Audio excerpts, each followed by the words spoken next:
So last year wasn't kind to the Iowa Barnstormers, but 2024 seems to be, just like with the other ones, a season of transition. Can they turn it around and get back to their winning ways? Let's go in the alley and find out. Hey everyone, welcome back to In the Alley. My name is Cody. Glad you're along for yet another team number 6, the Iowa Barnstormers, and their 2024 preview.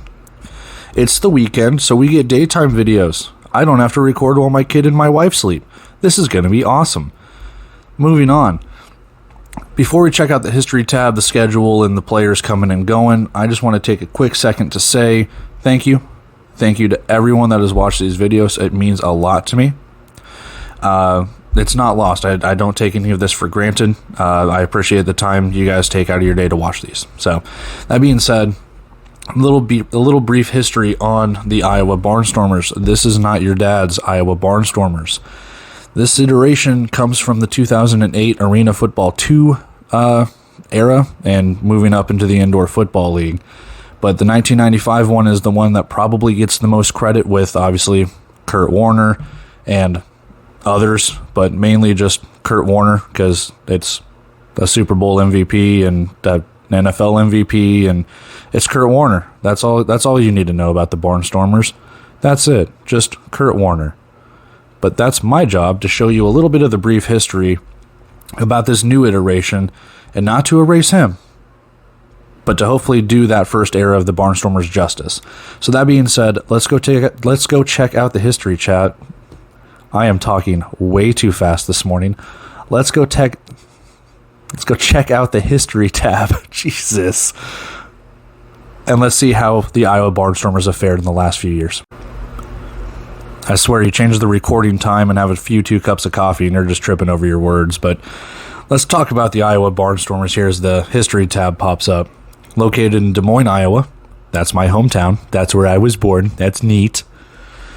The Iowa Barnstormers are coached by Dave Mogensen. The arena is the Wells Fargo Arena, holding over 15,000 people. That is not to be confused with the Wells Fargo Center, which is located in Philadelphia, Pennsylvania. We kind of have the same thing here in Kansas City with the T-Mobile Center and T-Mobile Arena, which is in Vegas.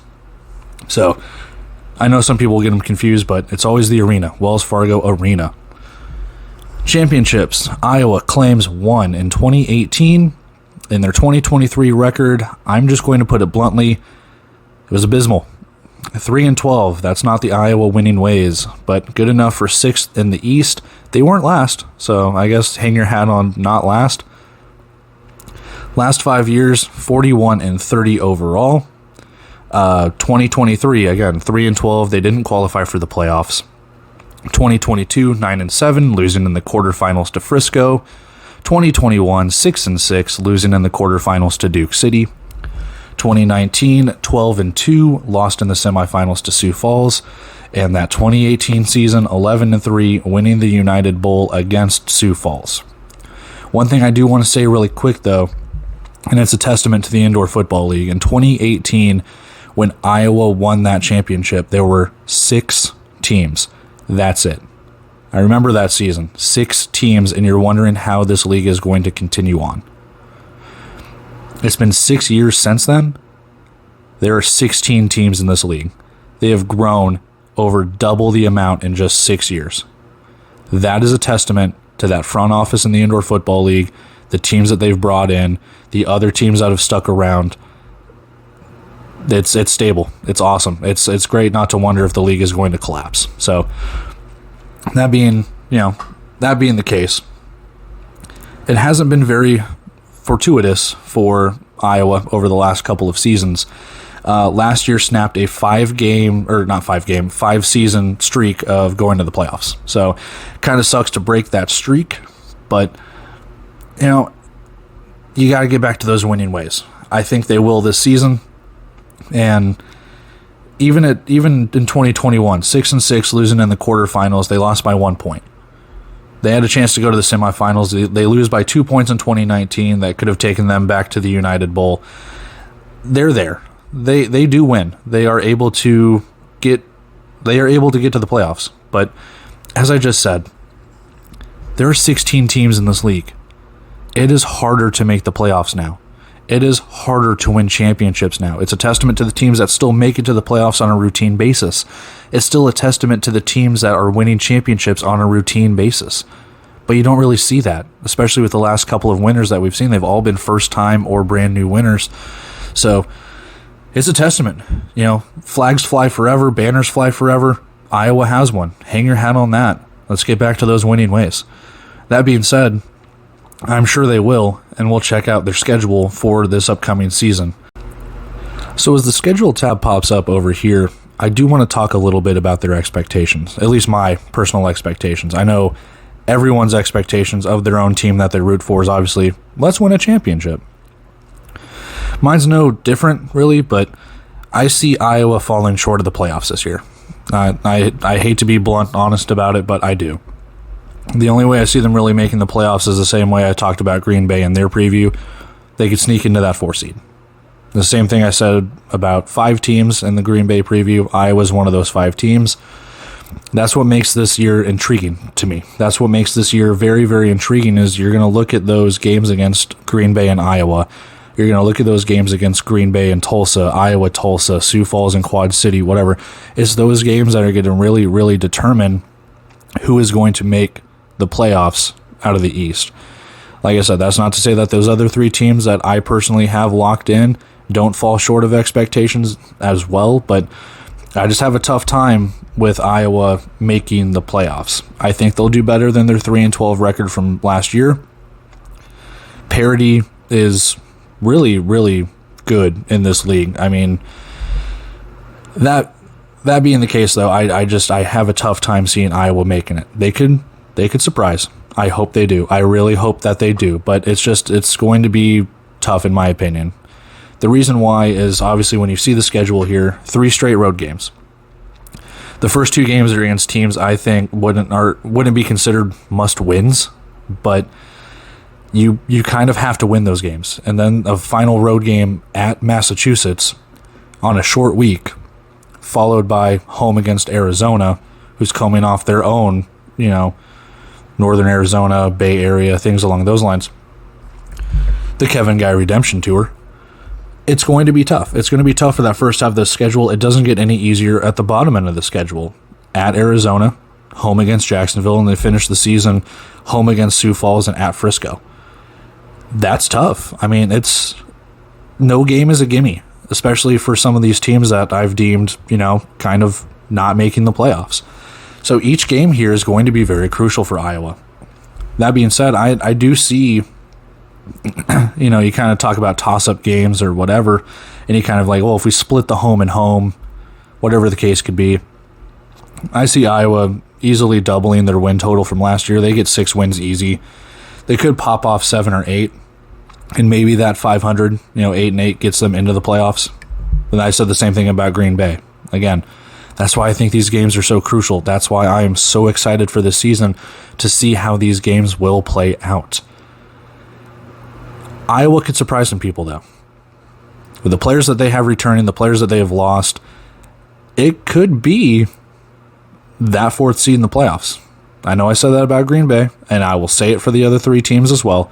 Let's go check out those players and see if we can find a couple more wins just based on who they're bringing back. So I'm not going to mess up this video like I did with the Green Bay one. Before the player tab pops up, gold pants, gold helmets. That's all you need. I don't mind the all-black look, but come on. The Barnstormers have the gold helmets and the gold pants. I mean, all black is Arizona's thing. All black is Duke City's thing, even Bay Area to an extent. The gold helmets, the gold pants are just iconic. I get it. You guys wear it once a year, maybe twice a year, like 90s night in the home opener, whatever it could be, but come on. Every home game. And I know I don't think they wear them for the road either. Wear them on the road too. I don't mind the black helmets and the black pants. It matches. The gold just looks awesome. And I know. There's other teams that have gold helmets. Bay Area has a gold helmet as well. Massachusetts has a gold helmet. I'm sure I'm leaving other teams out. Those are the ones that just come to my mind. But come on. Gold helmets. Gold pants.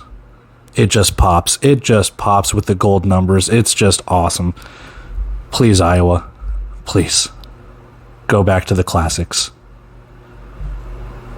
That plea is over with. Let's move on to the players that are coming and going.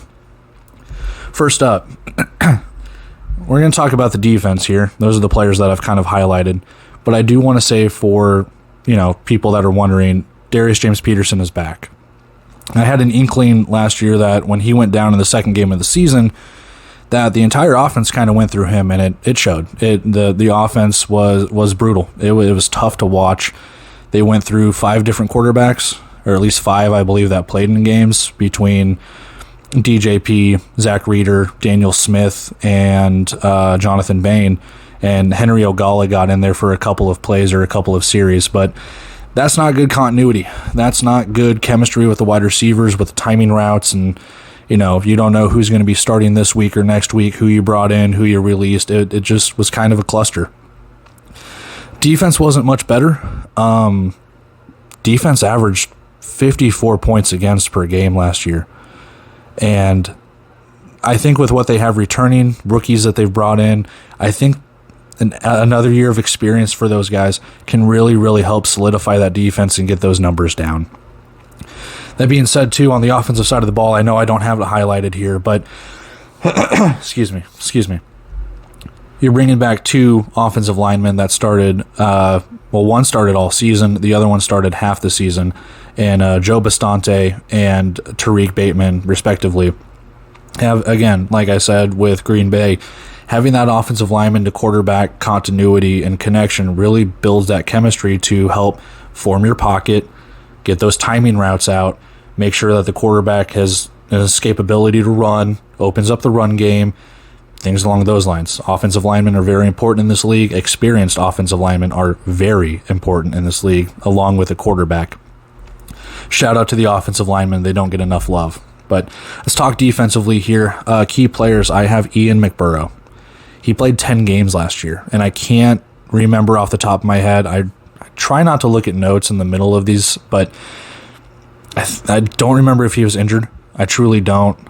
But 10 games last year, 46 tackles, 5 tackles for a loss, 2 pass breakups, 1 forced fumble, and 1 blocked kick. Bringing him back to kind of roam the middle of the defense, it's going to be good. It's going to be good for them, especially having, like I said, that consistency on the defense.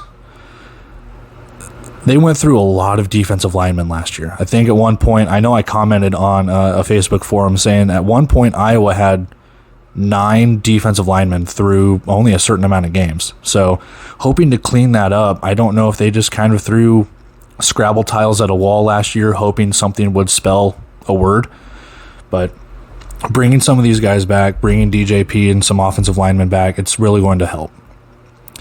Secondary, Tyrell Pearson. He's back for another year.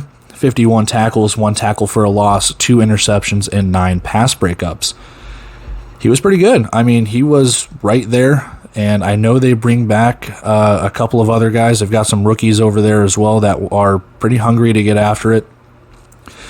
Iowa looks to be a very revamped team. That's the reason why I have them winning more games than they do, or what they did.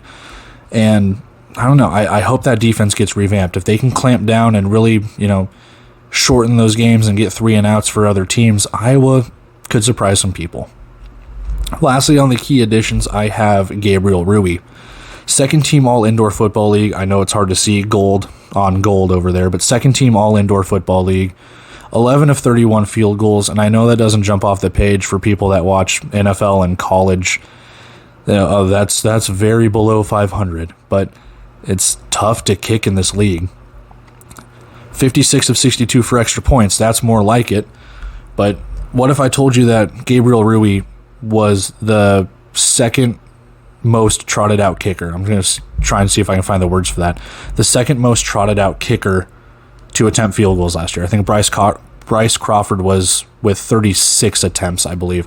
But 31 field goal attempts, he hit on 11 of them. And you go as far back as, 58 yards, 60-plus yards, something like that. I'm just thinking off the top of my head here. Don't quote me. But, yeah, he was He was as accurate as you could probably get when it comes to that. Now, as we take a look at the key losses here, first up, I have Daniel Smith. Now, I know people are like, well, how is he a key loss if they're bringing back Darius James Peterson? And for me, it's mainly depth. It's mainly to the point where I think at the very end of the second half of that season, Daniel Smith came in, started to get a grasp of the offense. You can see by the stats. 1,017 passing yards, 19 passing touchdowns, 144 rushing yards with 1 rushing touchdown. Nothing to really sneeze at, but he only did that in 5 games. I think if you gave him a full season, those stats obviously would be a little bit better. He's off to the Tulsa Oilers, and I believe he's going to be in a quarterback competition with a former XFL quarterback. So curious to see if he wins that quarterback battle or whatever the case could be for his situation. Wish him the best of luck. This is the next one, and it's going to hurt really bad. Antonio Wimbush. He has been Iowa's offense last season, and he was a playmaker the year before that too, I believe. 478 rushing yards, 21 touchdowns, 56 receptions, 503 receiving yards, and 11 receiving touchdowns. He's off to the Vegas Nighthawks to hook up with Jerome Johnson. The guy was, for all intents and purposes, Iowa's offense. I mean, that's not to say that the wide receivers were bad by any means. It just, the amount of, I guess, the lack of quarterback play, the inconsistencies, Wimbush was just kind of that guy to help alleviate some of that. You know, you don't really have any big wide receivers that pop off the stat sheet from last season for them, but Antonio Wimbush was doing it all. And it's a shame to see him go. I know they are bringing back in a couple of running backs from their rookies that just, they seem hungry to go. I think they can replace Wimbush, albeit maybe a little step below, but ultimately, with the legs that Darius James Peterson has, that running ability could really help the running backs and the wide receivers in that regard to get open and open up the running lanes for other running backs. I keep wanting to say wide receivers, other running backs to get their time to shine here. Finally, and I kind of put this one hastily together because I didn't know if I wanted to put defensive linemen. I didn't know if I wanted to put another defensive back, but I'm putting Freddie McGee here. 52.5 tackles, 1.5 tackles for a loss, 6 pass breakups, 3 interceptions, and 1 forced fumble.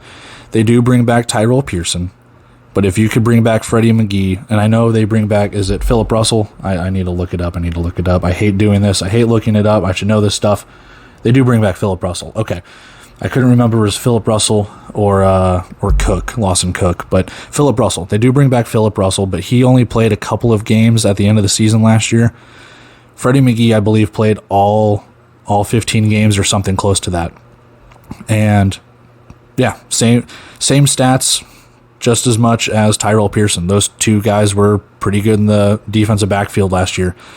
So losing him kind of sucks, but I do believe what they have coming back, they do bring back Simeon Gatling from the Arizona Rattlers, and I don't know. Like I said, I just think Iowa, just like Green Bay, has just a lot of rookies that are hungry to get after it. I see this team winning. I do. I mean, again, maybe I'm just talking myself into it, but yeah, Freddie McGee, he'll be missed. I didn't see where he went.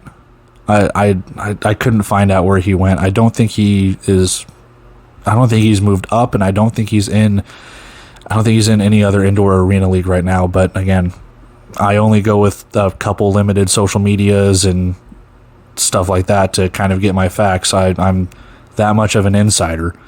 So yeah, it's going to suck losing him. I think they have enough to replace him, though. I think they have enough to replace Antonio Wimbush, and obviously Darius James Peterson is back.